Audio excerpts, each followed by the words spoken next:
Didier Assoumou, aujourd'hui avec nous, dans des dispositions particulières. Avec vous pour la revue des Unes. Aujourd'hui, on rappelle que vous êtes rédacteur en chef de l'Infodrome. On va décrypter l'actualité. On démarre maintenant. Alors, Ange, bonjour à toutes et à tous. Vous l'imaginez si bien, après donc cette défaite des éléphants, la quasi-totalité des Unes aujourd'hui se rapporte donc à ce cauchemar, à cet événement. La CAN, c'est bien chez nous. La coupe va-t-elle rester en Côte d'Ivoire? Pas si sûr. C'est ce que nous dit donc Fraternité Matin à sa une, le journal gouvernemental. CAN 2023, éléphant, la débâcle. Barassa une, le journal, le quotidien gouvernemental donc revient sur les circonstances donc de ce match. On l'a qualifié de cauchemardesque. Hier, sur le coup de 17h au stade Ebimpe, les éléphants de Côte d'Ivoire ont fait ce qu'ils pouvaient. Malheureusement, nous sommes revenus donc de ce match avec 4-0 encaissés donc lors de cette rencontre. Les éléphants pourront-ils continuer la compétition? Les questions se posent. Les statisticiens continuent de spéculer. Pour l'heure, ce qu'on peut retenir, les éléphants, c'est quasiment la débat, comme nous dit Fraternité Matin à sa une ce matin. En tout cas, merci de le dire avec le sourire, mais la question demeure, est-ce que les éléphants iront véritablement loin dans cette cas? Alors, la voix originale répond à cette question, sauf miracle, tout est perdu, Ange.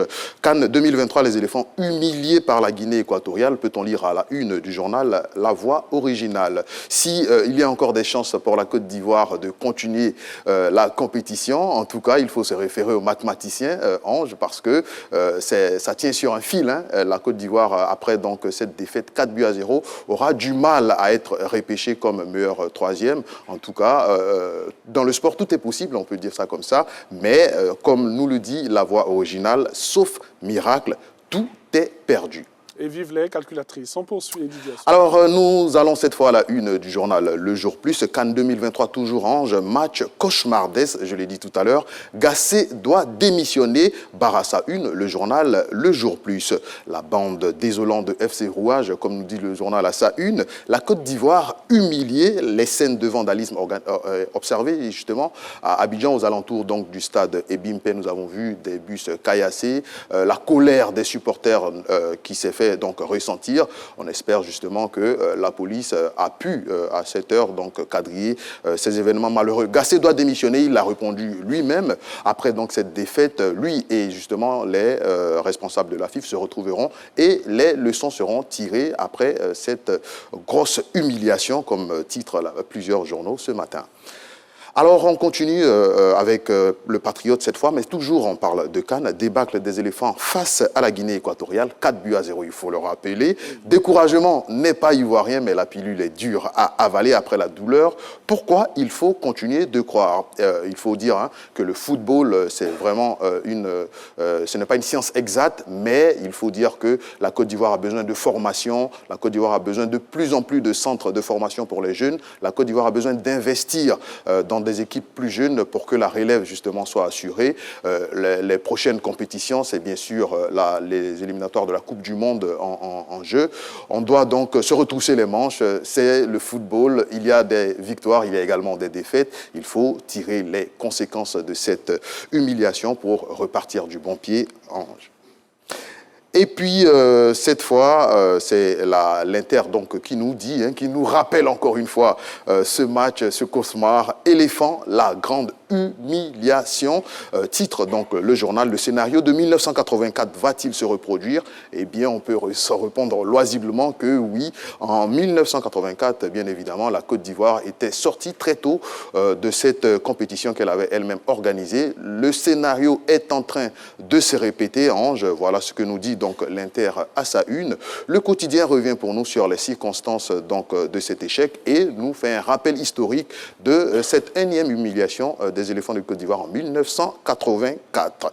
Et puis on termine donc la une des journées avec tout un autre sujet. Anthony Blinken donc est à Abidjan. Il était également au stade. Il a pris part donc à cette rencontre. Le secrétaire d'État américain séjourne en Afrique pour une visite qui le mènera en Angola, au Cap-Vert, au Nigeria. Il débute donc cette visite en Côte d'Ivoire où il sera reçu par le chef de l'État, son Excellence Alassane Ouattara, ce jour même au palais présidentiel. présidentielle. Les deux hommes discuteront donc des relations bilatérales entre la Côte d'Ivoire et les États-Unis. Il faut noter que cette rencontre s'inscrit juste après justement le sommet États-Unis-Afrique qui a eu lieu il y a quelque temps. Les dirigeants africains avaient pris des engagements, notamment au niveau donc, du changement climatique, de faire des efforts pour que les effets du changement climatique ne se ressentent pas. On parlera également au cours de cette rencontre entre le chef de l'État et le secrétaire d'État américain de sécurité alimentaire, mais également de lutte contre le terrorisme. Je le rappelle, Ange Blinken sera reçu donc ce matin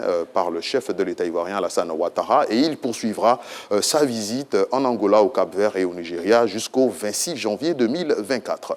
Une visite qui aurait pu bien commencer avec la victoire des éléphants. Mais bon, malheureusement. Ce n'est pas ça l'objet de la visite. Donc, c'était juste un petit bonus qui n'a pas eu lieu. Alors, on rappelle, on l'a dit en 1984, il y a eu cette défaite des éléphants de Côte d'Ivoire. Pourtant, nous, on organisait la CAN. Effectivement. On a été battu par l'Égypte et sorti par le Cameroun, qui a remporté aussi cette CAN 84. On espère qu'on ne va pas revenir encore là-dessus. Bon, on croise les doigts dans tous les cas et on espère que la compétition se déroule bien, que les Ivoiriens continueront d'aller au stade, d'encourager leur équipe parce que tout est à refaire, comme on l'a vu à la une de plusieurs journaux ce matin.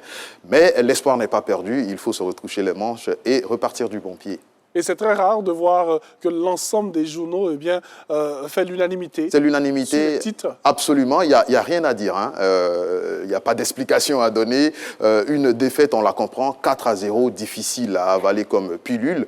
Mais voilà, il faut se réveiller après le cauchemar, il faut repartir du bon pied, il faut retourner au travail, il faut retourner à la formation parce qu'il n'y a que la formation qui peut sortir le football ivoirien de cette catastrophe. C'est le lieu de repenser beaucoup de choses? Question piège.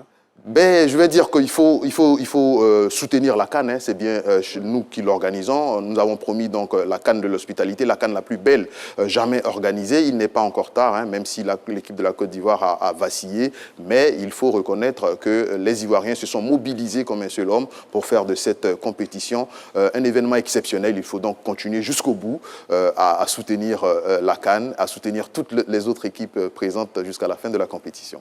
Et à permettre à ce que la fête soit belle jusqu'au 11 février 2024. Et oui, c'est la CAN de l'hospitalité.